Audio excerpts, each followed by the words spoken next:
Barker, the developers of desktop and cloud-based web application security scanners that enable you to automatically identify vulnerabilities in your web applications and web services. NetSparker scanners employ a unique and dead-accurate vulnerability scanning engine that automatically verifies vulnerabilities with their proof of concept. For more information, visit them on the web at netsparker.com or email at contact@netsparker.com.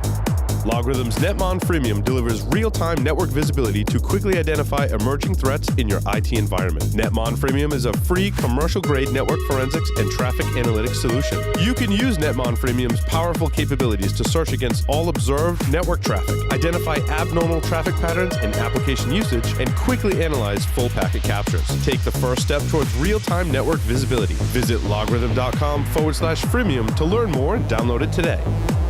IT Pro TV, an easy, entertaining approach to online IT training. Stream over 2,000 hours of up-to-date, high-quality video content live and on demand. Premium annual memberships include all video content as well as access to virtual labs and the Q&A forums. You'd pay $85.70 a month or $857 per year, but we have a special offer for our listeners. For a free 7-day trial and 30% off the lifetime of your active subscription, visit itpro.tv/Security Weekly and use the discount code SW30.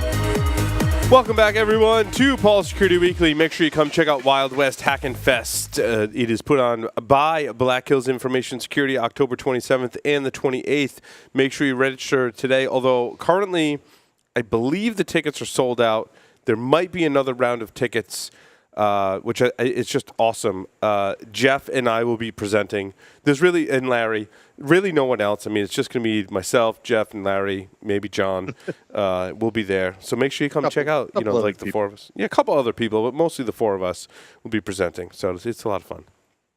WildWestHackandFest.com. Are we gonna be able to broadcast from there? Because aren't we there on a Thursday? By then, Jeff, that is definitely a possibility. I like your thinking. I like your thinking. We could have some fun. Yes, I agree. Provided we can get some good internet. Yeah, do they have internet in South Dakota? They have some, like a little. The thing is, what you do is you put your packets on the back of buffaloes. That's right. Yes. You put your packets on the back of buffaloes, and the buffaloes take the packets out for you. It's called a steer network. That's right. This is why we never see John anymore. Well, smoke signals was the first use of binary. We've had a lot of smoke signals going on since Apollo got here. We killed a lot of cigars. We burned some pipe tobacco. I just want to say, too, the cigar I first started with was this tall. It was a double Corona. I'm just now finishing it. It's awesome. Burned some cigars. It was great. Moses, what was your, and you've watched some of the Javelin Network's tech segments, but what's your assessment of Active Directory security being one of the instructors for the SANS pen test curriculum? Well, I mean, it's understood, right? We know how to break it, and we know how to kind of help fix it. Question is, what's the alternative? Is it going to be like configuration management? Because nobody's really pen testing that. So yeah, let's give it like 5 years, and then maybe in 5 years. Directory. Yeah, okay. In Novell, we could go back to Novell. We could go back to Novell. Now, someone suggests, and I have to start out with the story because this just is one of the most brash statements. I get that it was probably done on purpose, and this person is in the Linux community. Are you trying to say someone online is making a strong accusation that's going to get everyone pissed off? Brian Lunduke. Yeah, so you're right, Apollo. It's not the first time someone's made this statement. Brian is a writer and works as a social media marketing manager of SUSE. Basically wrote an article. And so just to put that in context, right? Hey, OpenSUSE is not bad. So, I mean, you talk about rocking the boat. He says, in the wake of yet another ransomware attack, this time named not Petya, I have a special message specifically for those of you working in organizations that continue to run Microsoft Windows as the operating system on either your servers or desktops. You are doing a terrible job and should probably be fired. And he says, I know that's harsh, but it's true. If you haven't replaced Windows across the board, you absolutely stink at your job. Wow. Well, we would all be secure if everyone tried to run the steaming pile of SUSE. Yeah, well, I get that. I see what you're going. Apollo and I being Linux folks, I agree. I never got on the SUSE bandwagon. I mean, it's popular in Europe. It is popular. Like Ask Grabby Grabby, No. it is popular. They're playing by European rules over there. They are. And that's fine. So I mean, Linux on the desktop, I've been trying to run it for years upon years. And where do you begin? It's unusable. No, I disagree, Moses. I disagree, Moses. I don't think it's unusable. I will put some caveats on that. I did buy a System 76 laptop. I've been using it for several months. I love it. It's very usable. However, I'm on Ubuntu 17.04. There is there is a very weird bug in the kernel driver for the graphics driver somewhere that my screen blanks out every once in a while and then comes back. Yeah, which is really highly annoying. So I get that. LTS. Other than that, I should have stayed with it. I know I was on the bleeding edge. But having said that, in my normal workflow processes for a lot of the things I do around here at Security Weekly, I have a Mac as my primary desktop. Yeah. Ironically, so I agree with you in that step, Mose. Like, yeah.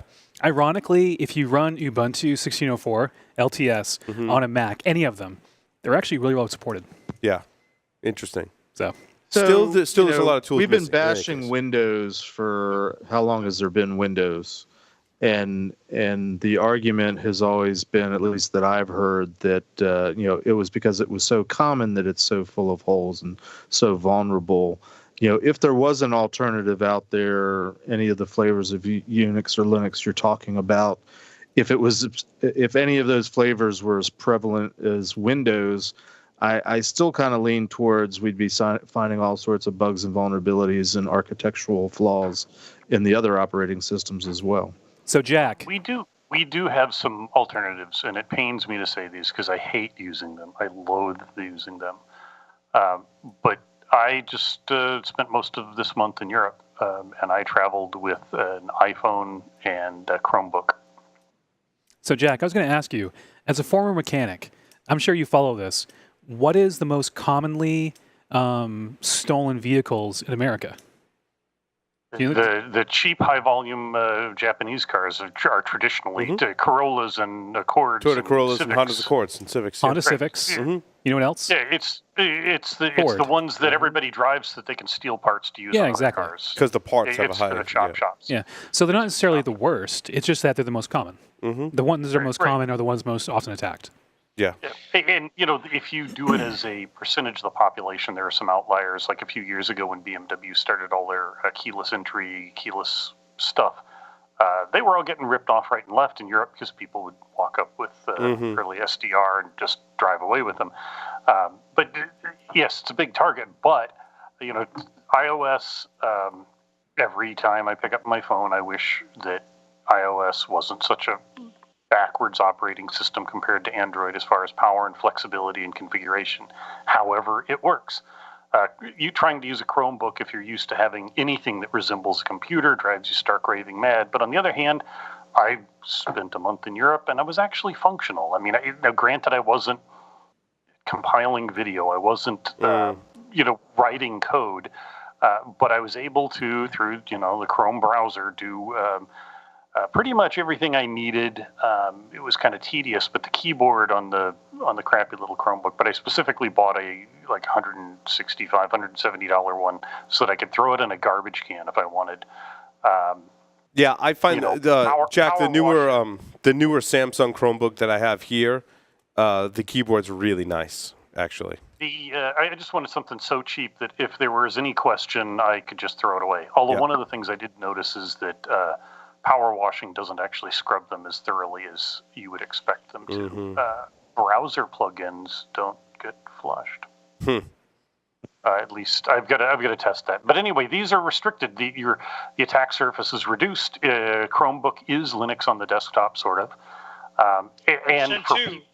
It's Gen 2, actually. So it is Linux on the desktop. Yeah. And it is, they're functional. And if you have users that don't need to do the stuff that all of us and most of our listeners take for granted, they're actually a decent option. The chances for exploitation are lower. I'm sure there's still, it's Linux. There's horrible crap in libraries all all throughout Linux, and somebody's going to find something. But the attack surface is lower. Things are dramatically tighter.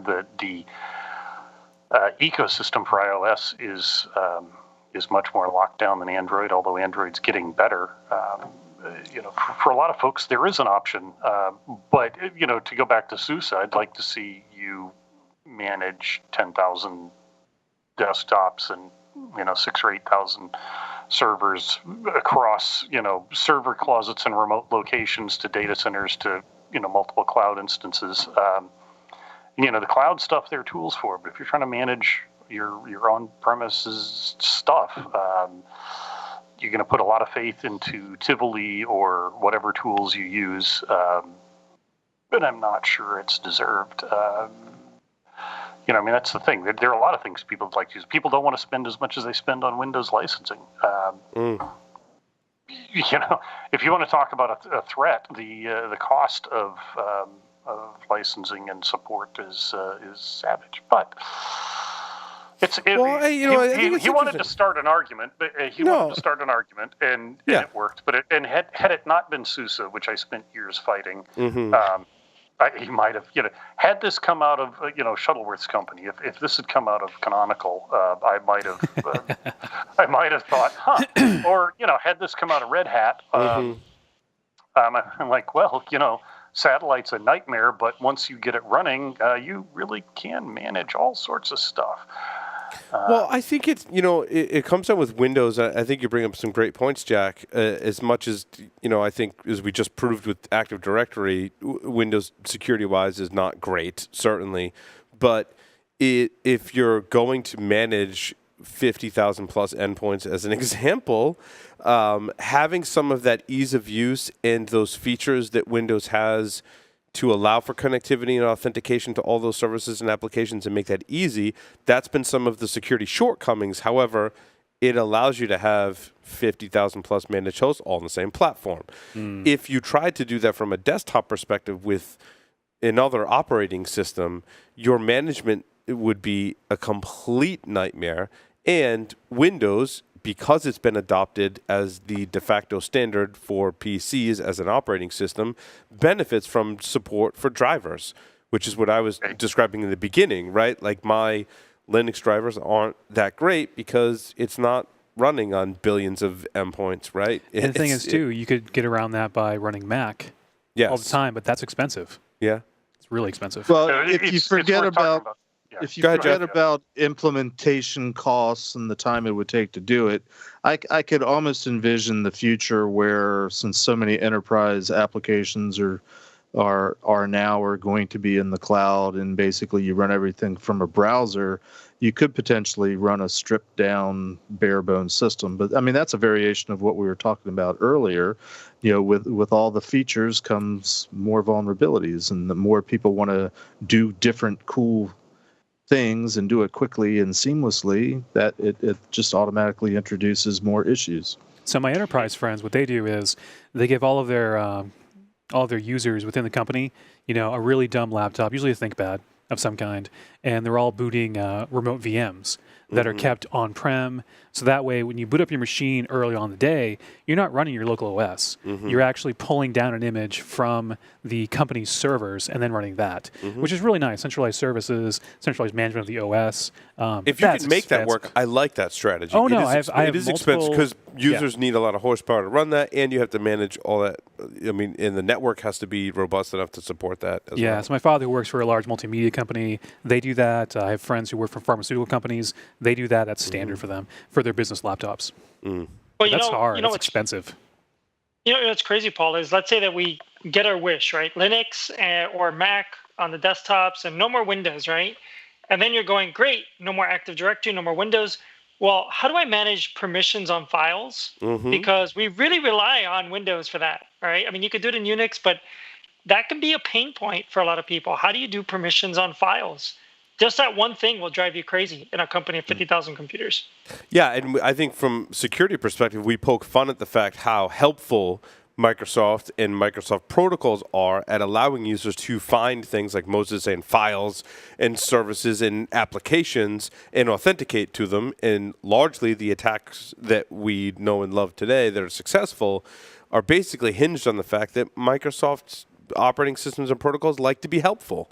But it's that helpfulness that allows us, like Moses is saying, to have that managed environment and have everything work. So it frustrates me just the core of my being as a developer, on the side of designer, it's the struggle between usability versus security. Yeah, no, it is. I think that's the heart of this argument that the author didn't really delve into, and I think a lot of folks that are very heavy on the Linux side don't delve into that. Crossroads of usability and security and where doing they things play. on Linux, you really got to dig in the internals, and it sucks. Even you got to do a little bit of that on the Mac side. With Windows, it works. Yeah. Yeah, well, it works. Until For Windows those 10. Once you're on Windows 10, if you're on Windows 10 and you've gotten used to it, make sure you install the creators update, because you will fall in loathe all over again. Eventually, but the great thing is, it's like Windows 98. I found after the creators update, I fix everything by just rebooting until it works, just like Windows 98. As with the anniversary update before, these big updates are just steaming piles of shit. Mm. And they like lose all sorts of pointers and references and recent objects. They just rewrite all sorts of things. But I found that if you reboot 2 or 3 times, everything comes back up, and that's on a couple of different 2 to 3 systems. times is the magic. Now, Jack, you having traveled internationally recently, what are your thoughts on some of the new travel bans on laptops and devices larger than a smartphone? Yeah, I didn't run into any of that, but that's why I took a small Chromebook. And, candidly, I didn't worry about it flying into the UK. I certainly didn't worry about it flying into Norway, didn't worry about it flying into Denmark. As I was at the airport in Copenhagen, I power washed the Chromebook and logged back in, so there was some data on there and one disposable Gmail account, and put it away, and nobody asked anything. But of course, I've got Nexus and Global Entry and all of those things. So I fast-tracked through. But even at that, I was like, I'm not going to trust people. And even with, some history in the Chromebook, I wasn't worried about it. It's not like I VPN'd back to the corporate network or accessed anything terribly sensitive. I wasn't doing online banking from whatever apartment or hotel I was in the fjords. So and you didn't lose any of the pictures of suffering bastards' travels. No, well, that was the one thing I did. That's all on the iPhone. So it's all, yes, I know everybody's just grown now. It's all iClouded, but it's not like I'm taking pictures of my credit cards and posting them on and storing them on iCloud. Except for my Bank of America card, I did take a picture of that. I did see that, and I'm still working on digitally recreating that for you. That's all right. Once you figure that out, you'll discover that I closed that account and then shredded the card because those people. Okay, I'm going to brag a little bit. Go ahead. I want to show you these things. If you guys can see them in my hands. These are 128 gigabyte cards. These little micro SSDs. Yep. So in theory, I could put a laptop up that has no storage, like no SSDs, nothing in it. I plug one of these things in, the entire OS is there. And on the off chance the TSA asks me what's going on, you can swallow it. I can swallow it. I could swallow my computer. Just saying. What does it taste like? Does Linux, now, if you put Linux on one and Windows on another, do they taste different? Does the Windows taste sour? Well, that's why you put Linux Mint on it. If you do that, I think they'll tackle you at the airport. So, yeah, they will lock you in an empty room with a coffee can.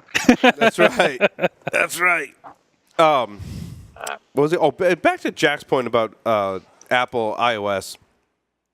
Jack, my frustrations with that are two things. One, iMessage is just annoying, and they don't allow you to move easily between different platforms at all. And the entire Apple ID iCloud experience is so weird. Like for example, my wife left her phone on the railing next to the pool, picked up my son. My son squirmed as 1-year-olds do and kicked my wife's iPhone 7 into the pool, sunk to the bottom. Not a good day, thankfully. Thank God for insurance. However, like I was trying to like get her back online somehow with whatever devices and SIM cards I have in the house. And like I ran into a situation where I tried to authenticate on her iPad to iCloud, and it said, "Oh, you have two-factor authentication, so I had to send you a message to your phone." I'm Your like, other thing, yes. I'm like, dude, my other thing is in the bottom of the damn pool. And so I took, what did I do? I took the SIM card out. No, I had to go to AT&T because my old phone was there's regular SIM, micro SIM, and nano SIM, and the new iPhones are nano SIM. So I had her number. Go to AT&T, put her number on a regular SIM, put it in my old Nexus device, and then it says, "Oh, we don't have to send it to your iPhone. Like, we can just text it to this number." I'm like, "Yeah, text it to that number." Got the text message on a Nexus device with the new SIM in it to be able to authenticate brand new iCloud to her. But that's the kind of stuff that really irks me. Oh, come on. That's not bad usability at all. That's security. When I tried to get my iPhone, my corporate iPhone, and my personal iPad, and then of course I added an Apple Watch into it because I drank all the Kool-Aid at once. Yep.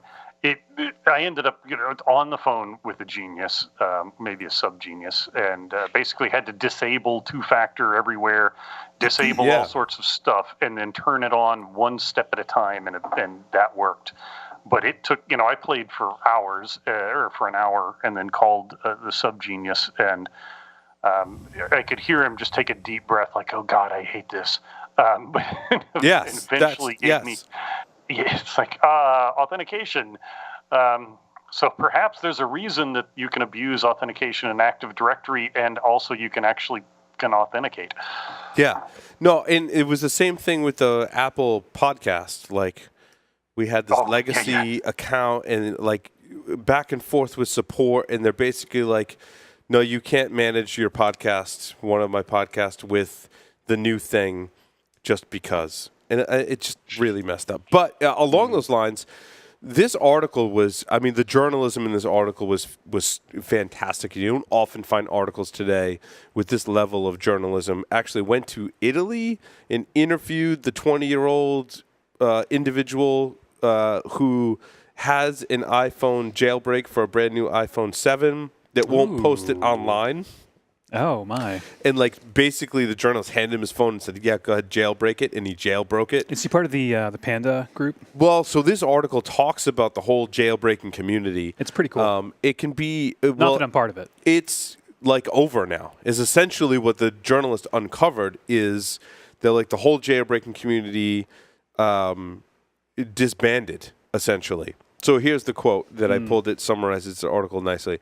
"Things have changed. The jailbreaking community is fractured, with many of its former members having joined private security firms or Apple itself. The few people still doing it privately are able to hold out for big payouts for finding iPhone vulnerabilities. And users themselves have stopped demanding jailbreaks because Apple simply took jailbreak as best ideas and implemented them into iOS. Or, you could just go buy a phone from Google and run Android." That last part was me, but yeah. Like I said, I miss a lot of the power and flexibility and configuration of Android, but I've gotten used to it. The other thing that annoys me, Jack, along these lines is I don't get to pick what app I use for my text messages. After years of using what is now bundled into Signal, Text Secure, and Text Secure and Red Phone, and eventually bundled. It's like, I have, like, instead of almost everyone I know being by default Signal, you can't change the default. And it's like 3 people that I know that are on Signal that we communicate via Signal, because it's a pain in the ass as opposed to Android, where it's just like, hey, they're on Signal too. Here you go. Right. Or they're not, and you still get your text messages in Signal on Android. Right. You still get it in Signal. Yeah. And from Android, you can, if you're willing to decrypt, you can actually move things from, your old Android to your new Android. And Yeah. Yes. You can do that stuff. You can do that stuff. I thought it was interesting, though, how the whole dichotomy of the jailbreaking thing is basically gone away. Like, there's no real... there's actually more risk to jailbreaking your iPhone today than there is benefits in terms of functionality. I guess if you wanted to do things like swap out your text messaging app, but... I won't get into it. It's economics, right? The economics of time and personal value, as well as the money of what you can do with it. So yeah, swapping SIM cards out too, I think, is another thing too. Oh, you know what, Paul? I tried it, and I went back to Android for a month, and it was the worst experience ever. I am so locked into the Apple ecosystem. I am screwed. I know I'm screwed. My iMessages, yes, even though I did the right thing or whatever, people kept texting me, so I basically had no friends for a month. It was awesome. My wife and I couldn't text for about a week when I switched from iOS to Android. Yeah. So I'm back on iPhone now. I learned from my Apple overlords not to question their judgment. Oh, once I switched and I got it all working, I just stayed on Android. I'm like, I'm not ever going back. So my short little 2 cents, I really don't want to get into it too much, is when you jailbreak your iDevices in the past year, basically because the jailbreaks haven't been moving forward because of what you mentioned, a lot of the current software you're using, they keep moving forward, which is fine. But what ends up happening is they end up turning off services, and they don't support the older version of the apps. So what ends up happening is because the jailbreaks aren't coming out, the jailbroken apps you may have had or the previous apps you had are no longer supported. They don't run at all. So it's interesting because you're kind of forced to move forward and forced towards the upgrades, which are non-jailbroken. Right. So the ecosystem itself is kind of forced forward. Apple has, in the apps that are supported apps, have forced you to go non-jailbroken. And a lot of apps are really specific about, if you're not running the last, basically 2 versions, we don't support you. They'll actually block all the web APIs. Yep. But it's interesting. Jeff, you got some stories in there? Yeah, I was going to say, how far into the show are we going to go before we talk about what might be kind of a big story this week?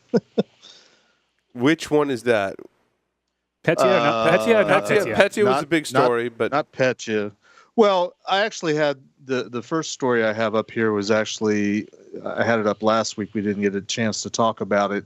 It's a Wired article, and I was listening to the author being interviewed on NPR talking about this story, and basically he was saying that there's a theory that a lot of what's going on in terms of cyber attacks against the Ukraine, or the theory is that they're using the Ukraine as sort of a test lab for probably a bigger target.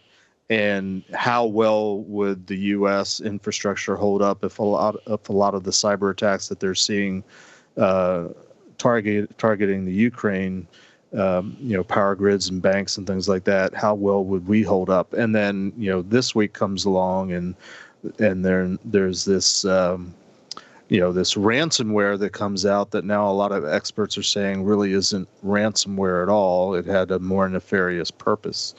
So what are people's thoughts? I will say something which it's on the record, but I heard from a friend of a friend of a friend that Mass General Hospital in Boston shut down an hour after the Eternal Blue got released because they knew they were going to get targeted.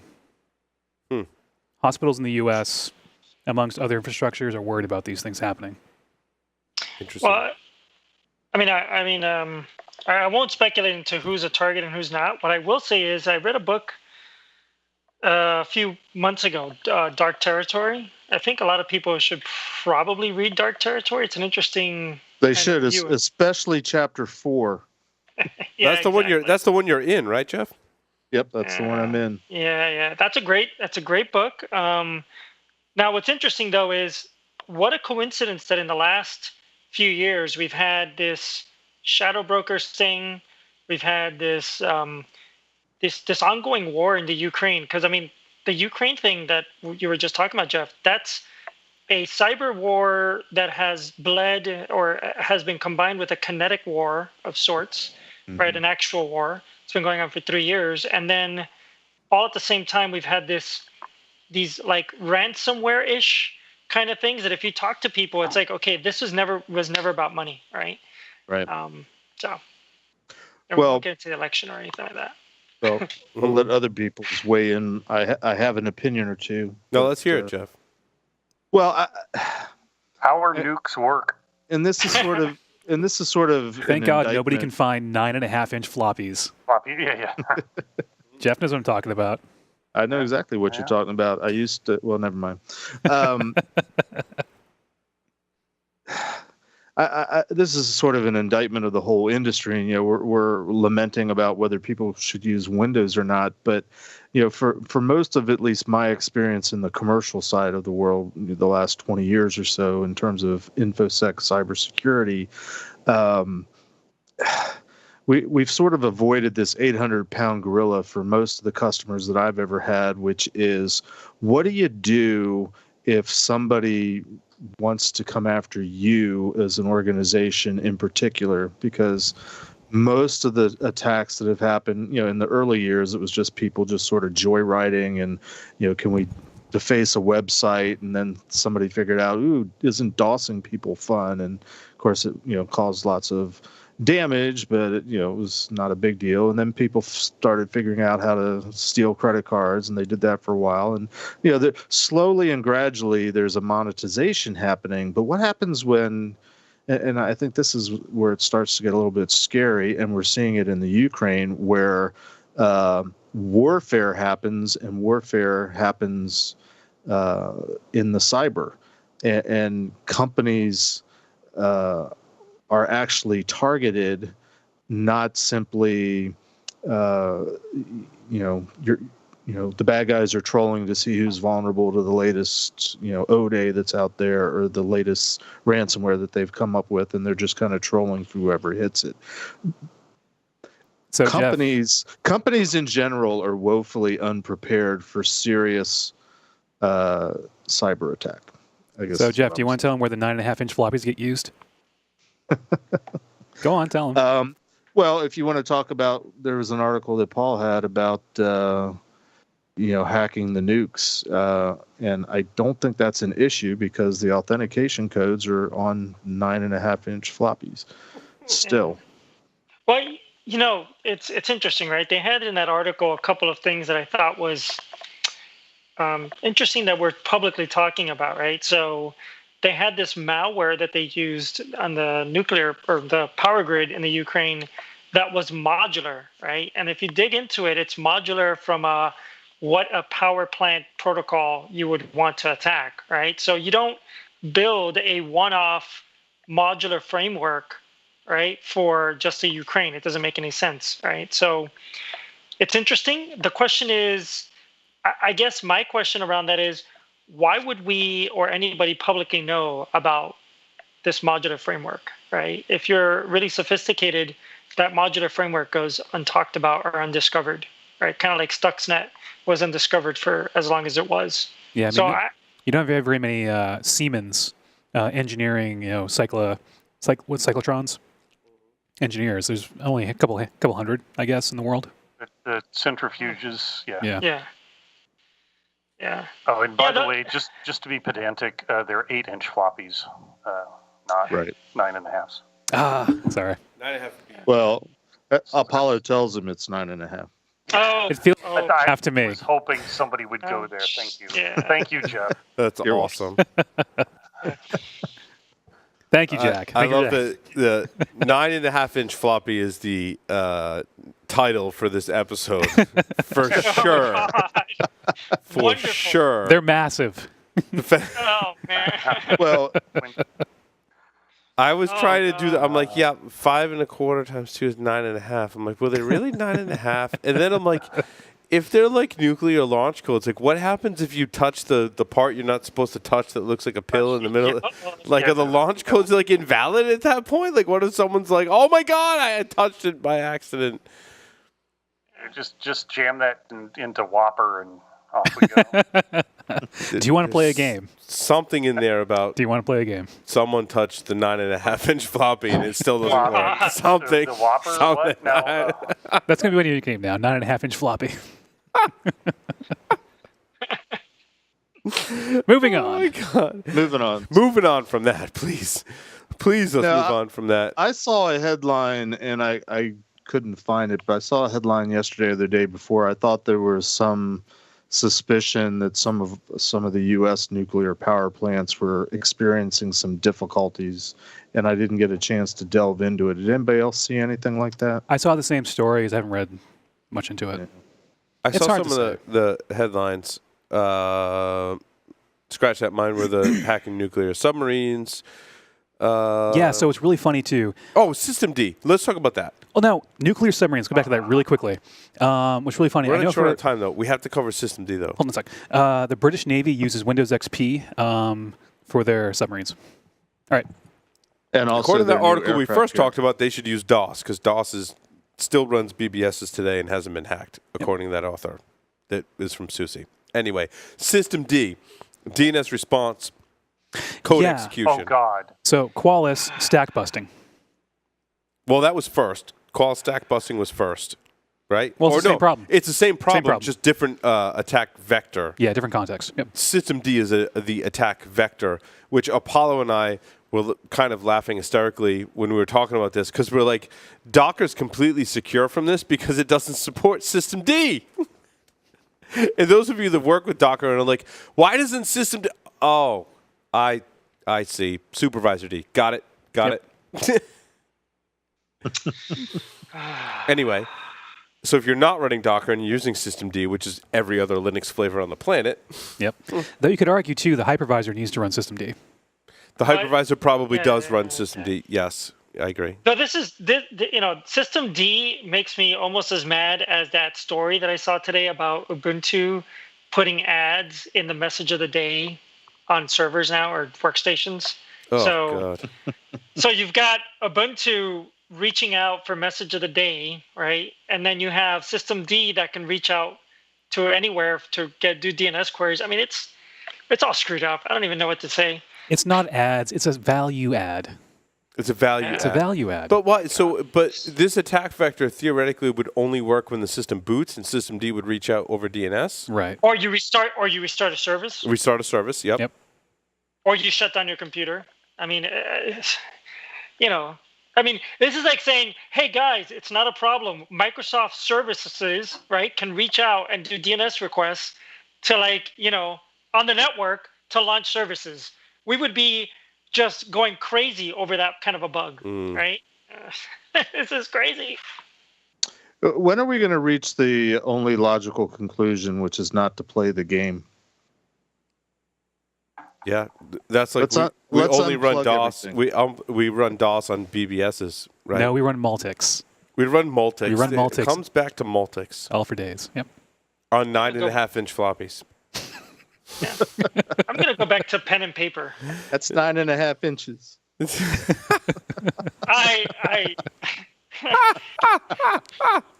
So the game, Apollo, do you play it like Flappy Bird? Like, how do you play this 9.5-inch floppy disk? It just looks 9.5 inches. That's so my girlfriend tells me. At least. It's only 3.5, but it looks 9.5. Yeah, this is going to get worse the longer this goes on. It is. Yep. Next story. So, next story. The thing about Is there 3.5 any inches is good it wasn't news? floppy. Not necessarily good news, but on a closing note, separating the paranoid from the hacked apparently is difficult. I thought this was funny. This came from Bruce Schneier, who republished a story. It said basically this person had been hacked. They were doing all these nefarious things. And the person says that nobody believed me. My wife and my brother thought I had lost my mind. They scheduled an appointment with a psychiatrist. And he talks about the struggles of differentiating between someone who's just misinformed or overly paranoid and thinks they've been hacked versus the people who are actually hacked and being specifically targeted, like the horrible movie Hacked or whatever with Pierce Brosnan. I don't know if you saw that. It was pretty terrible. Well, the litmus test is whether they have the tinfoil hat on or not. That's right. That's right. Yes. Yes, you can certainly weed those people out. But I just liken it to my dream about Jim Carrey. My nightmare. That's my why nightmare. That's why I added the story was my nightmare about Jim Carrey hacking my Facebook account. Clearly, I fall in the paranoid category for this particular hacking my Facebook account. You know, Paul, Jim Carrey's been out of the zeitgeist for how long now? I haven't even said the name in like 10 years. He's not sure. out. He's waiting. You wonder why. He actually was in the news lately. Apparently, he's being sued for the death of his, what was it? Someone who pays attention to the news more than I do. Oh, no. His girlfriend? He's being sued by his girlfriend? Oh, my God. The death of his girlfriend. So Jim Carrey abandons effort to make mother of his late Irish girlfriend pay $372,000 bond in suicide case. So his girlfriend committed suicide, apparently. So he has been in the news lately, although I hadn't read that news until I didn't realize that was news until I had the dream about Jim Carrey hacking my Facebook account. And then you decided to go look up Jim Carrey because... Then I did, and I think it was Riley that told me that was like, no, he's been in the news lately. I'm like, really? Because he was in my nightmare. That's how I... So Paul, I have a question for you. Yes. Tell me what it was like when you was a baby. Yeah. Yes. Yeah. It dropped on my head or something. And it's time to move the show over to the couch, and you need to lie down. That's right. That's right. Tell me about your childhood, apparently. Is this session making you uncomfortable, Paul? Yes, it's making me very uncomfortable. Sometimes a 9-inch floppy is just a floppy.